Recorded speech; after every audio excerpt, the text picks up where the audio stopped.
इतनी देर से साइकिल चला रहा हूँ। अब तो मेरे पैरों ने जवाब दे दिया है। एक काम करता हूँ, थोड़ी देर उस बड़े पेड़ के नीचे बैठकर आराम कर लेता हूँ।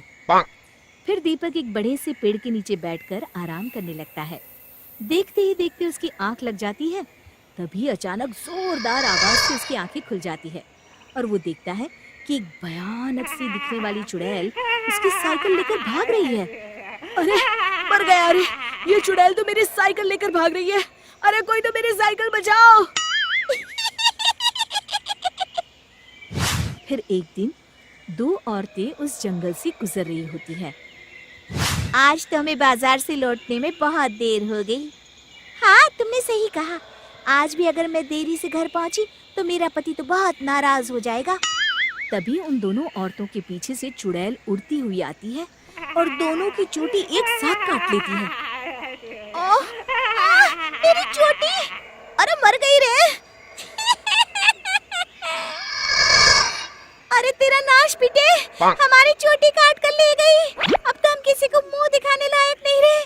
तेरा सत्यानाश हो!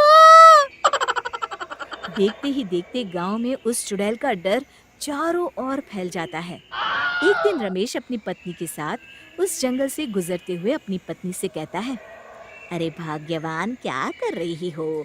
जरा जल्दी जल्दी पैर चलाओ, रात होने से पहले हमें गांव पहुंचना है। और कितनी तेज चलूं जी?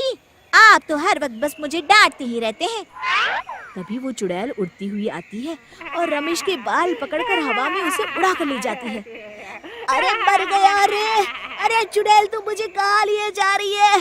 अरे कोई तो बचाओ रे!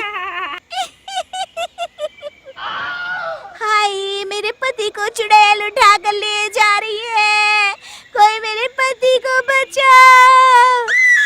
चुड़ैल की रोज रोज की इन हरकतों से तंग आकर एक दिन सभी गांव वाले इस समस्या से छुटकारा पाने के लिए मुखिया जी के घर पहुंचते हैं। अरे मुखिया जी, बाहर आइए! तभी मुखिया घर से बाहर आते हैं। अरे क्या बात है भाइयों, आप सभी गांव वाले यहाँ एक साथ क्यों आए हैं? तभी विमला कहती है, अरे क्या बताऊं मुखिया जी, उस जंगल वाली चुड़ैल ने तो मेरी चोटी काट ली। अरे क्या बताऊं मुखिया जी, वो चुड़ैल तो मेरी नई साइकिल लेकर 9-2-11 हो गई। तभी रमेश की पत्नी कहती है, अरे ये तो कुछ भी नहीं है, वो चुड़ैल तो मेरे पति को ही उड़ा कर ले गई। तभी मुखिया कहते हैं, अब आप लोगों से क्या छुपाऊं, वो नाश पीटी चुड़ैल मेरे सर की पगड़ी उड़ा कर ले गई है। मैं भी जंगल से जा रहा था, तभी चुड़ैल उड़ती हुई आई। अब ये पगड़ी मैं पहनूंगी। अरे अरे मेरे पगड़ी! फिर मुखिया जी उदास होकर कहते हैं, मेरी तो कुछ समझ में नहीं आ रहा कि उस चुड़ैल से कैसे छुटकारा पाया जाए। तभी गांव वालों की भीड़ में खड़ा बब्बन मुखिया जी के सामने आकर कहता है, मुखिया जी, आप चिंता न करिए, मैं उस चुड़ैल को ऐसा सबक सिखाऊंगा कि वो जिंदगी भर याद रखेंगी। तभी गिरधारी कहता है, बड़ा आया चुड़ैल को सबक सिखाने। बेटा, अभी तुम्हारा बाला उस चुड़ैल से पड़ा नहीं है। अरे बड़ी बड़ी बातें करना तो आसान है, कुछ करके दिखाओ तुम माने। तो ठीक है, कल मैं अकेला जंगल में जाऊंगा और उस चुड़ैल का किस्सा हमेशा के लिए खत्म कर दूंगा। फिर अगले दिन बब्बन उस जंगल में पहुंच जाता है और चुड़ैल को आवाज देने लगता है, अरे चुड़ैल दीदी, कहाँ हो तुम? मैं तुम्हारे लिए खुशखबरी लाया हूँ। तभी चुड़ैल बब्बन के सामने आ जाती है। आज पहली बार कोई इंसान मुझे ढूंढता हुआ इस जंगल में आया है। अरे तू कहाँ से आया है और मेरे लिए क्या खुशखबरी लाया है? मेरा नाम बब्बन है और मैं चुड़ैलों के राजमहल से आया हूँ। चुड़ैलों की रानी पूतना ने मुझे यहाँ भेजा है ताकि मैं तुम्हारी परीक्षा ले सकूं, और अगर तुम परीक्षा में पास हो जाती हो तो तुम बाकी चुड़ैलों के साथ उस राजमहल में हमेशा के लिए रह सकती हो। चुड़ैल खुश होकर कहती है, क्या तू सच कह रहा है? मुझे चुड़ैलों के राजमहल में रहने का मौका मिलेगा? अरे अगर ऐसा हो गया तो मजा आ जाएगा। वैसे भी मैं इस जंगल से तंग आ चुकी हूँ। हाँ हाँ, तुम्हें राजमहल में रहने का मौका मिलेगा। चलो पहले मेरे कुछ सवालों का जवाब दो। सबसे पहले ये बताओ कि तुम्हारे अंदर क्या क्या शक्तियाँ हैं और तुम उनसे क्या क्या कर सकती हो?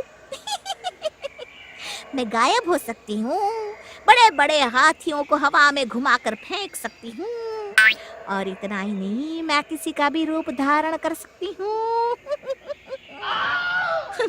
ये सारी खूबियां तो सभी चुड़ैल में होती है। कुछ और बताओ, जैसे कि क्या तुम अपने शरीर का आकार घटा बढ़ा सकती हो? इसमें कौन सी बड़ी बात है? अगर मैं चाहूँ तो अपने शरीर को एक छोटी सी चींटी के जितना छोटा बना सकती हूँ, और अगर मैं चाह लूँ तो इस बड़े से पेड़ से भी बड़ी बन सकती हूँ। मुझे तुम्हारी बातों पर विश्वास नहीं है। आंखों से देख लूंगा तभी मानूंगा। फिर बब्बन एक कांच की बोतल नीचे जमीन पर रख देता है और उस चुड़ैल से कहता है, चलो ठीक है, अगर तुम इस बोतल के अंदर समा गई तो मैं मान जाऊंगा कि तुम बाकी चुड़ैलों से ज्यादा ताकतवर और गुनी हो। इसमें कौन सी बड़ी बात है? अभी मैं तुम्हें अपना कमाल दिखाती हूँ। फिर देखते ही देखते वो चुड़ैल अपने शरीर को छोटा करके जमीन पर रखी बोतल के अंदर चली जाती है। तभी बब्बन जल्दी से उस बोतल का मुंह ढक्कन से बंद कर देता है। अरे अरे चालाक आदमी, ये क्या किया तूने? बड़ी आई थी राजमहल में रहने वाली। अरे चुड़ैल, आज से ये कांच की बोतल ही तेरा राजमहल है। फिर बब्बन उस बोतल को ले जाकर बहती हुई नदी में फेंक देता है और इस तरह बब्बन अपनी होशियारी से उस चुड़ैल को सबक सिखाता है। शिक्षा, हिम्मत और होशियारी से दुनिया की बड़ी से बड़ी समस्या पर विजय प्राप्त की जा सकती है। दोस्तों, हमें उम्मीद है कि आपको हमारी ये कहानी पसंद आई होगी। कृपया हमारे चैनल को सब्सक्राइब करें और सभी अपडेट्स के लिए बेल आइकन जरूर दबाएं। और हाँ, वीडियो लाइक और शेयर करना मत भूलिएगा। Bye bye.